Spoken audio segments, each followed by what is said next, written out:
Hi, everybody. This is Michael Buffer, and let's get ready for BehindTheGloves.com.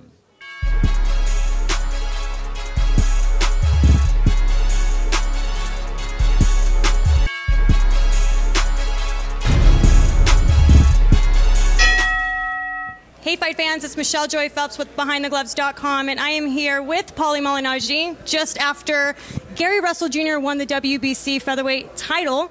I mean, how exciting is this? Yeah, he looked really good. Sensational way to win the world title. It's always special when you win your first world championship. It's a feeling that is extra special the first time around, and especially when you can win it in an impressive fashion and the way he did it, it makes it all the more special, but also all the more impressive for not just for yourself, but also for the fans and the critics out there. And Gary had a lot of critics, a lot of question marks about him going into tonight, and I think he answered with a resounding statement tonight. And also because he never wanted to actually be world champion. That's what he said. Isn't that crazy how here he is? Sometimes you just say quotes to make people think. I think everybody wants to be a world champion. I think sometimes when you get a weird quote like that, it's just to get a rise out of people, to get just people questioning and so on and so forth. It's no such thing as bad press, and anytime you get people talking about you, even in a weird way like that, it's all good. I think Gary at the end of the day will take this win and then move on to bigger and better things, because he certainly looked very impressive tonight. He said he wanted to call out Abner Mares. What do you think of that matchup? I think it's a great fight. I think with the new PBC series, it can easily be made. I think nothing should get in the way of that. I think Abner would certainly want that. He's a competitor in his own right. 2 ex-Olympians, 1 ex-world champion against the current world champion. I think it's a phenomenal fight on paper, and why not make that fight? So also today, Jojo Dan lost to Kell Brook. There's been a lot of talk, a lot of chatter online, and I'm sure you've seen it. Everyone wants to see the fight with Amir Khan, June the 13th, in the UK. What do you think of that matchup? Because I know that Khan is very vocal about not wanting the fight.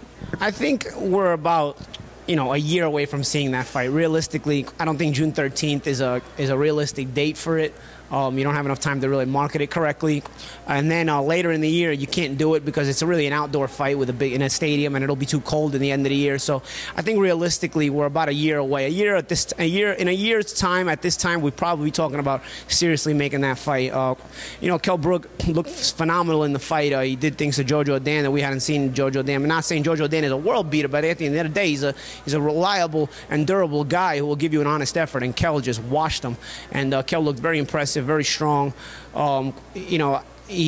I think he'll be back June 13th, but not against Amir Khan. He named some names after the fight. He named Marquez. I forgot who else he named. And then he named Brandon Rios, which I'm not saying Brandon is a bad fighter, but he almost didn't belong in the names that he mentioned, which is kind of weird. So it made me start to think. It triggered a thought in my mind. Maybe Eddie Hearn's already been in contact with Bob Arum about making that fight, and maybe that'll be an opponent June 13th that Kell Brook might fight is Brandon Rios, who's a durable guy, but I don't know if he'll handle Kell. And it'll be a big fight. Rios is coming off of a big win over Alvarado. So why not make the fight in the meantime? Why do you think that it is? I mean, do you agree with Amir Khan when he says that Kell Brook still needs to prove himself more to fight him?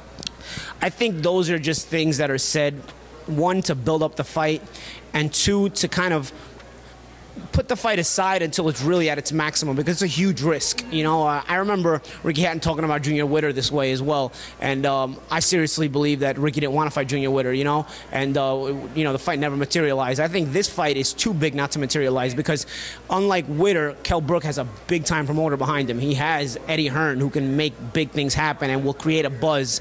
And huge payday for Amir Khan as well. Not only a huge payday, but he'll keep Kell a huge name in boxing. Witter just didn't have the right people behind him to force that fight, and at the end of the day, it was unable to happen.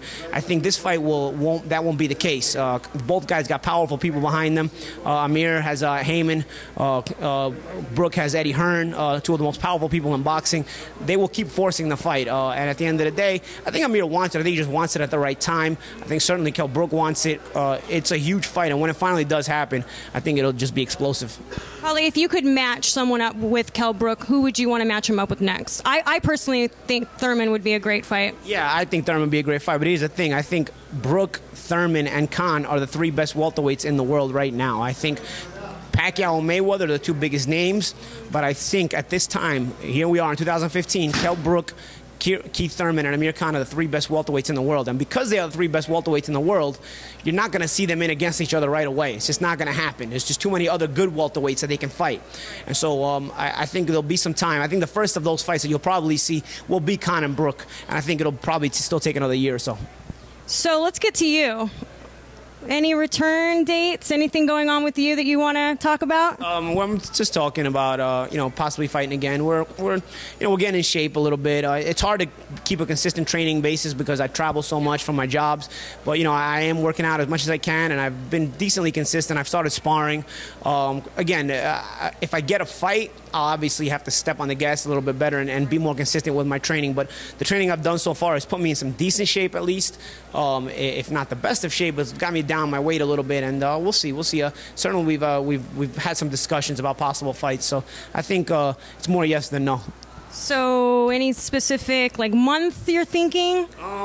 I'd say maybe by the summer. We'll see. Okay. Maybe by the summer. We'll see. All right. Well, get my weight down. You look good, though. I don't know what you're talking about. Lost weight, but I still got some more to go. Okay. Well, you look good. So, thank you so much for your time. I really appreciate it. And do you have a Twitter account you want to give a shout out for the fight fans? All the fans know me at Paulie Malignaggi on Twitter, Instagram at Malignaggi, and Twitter at Paulie Malignaggi. I try to respond as much as I can. Just be nice. Be nice, though. You're good at responding. I see it.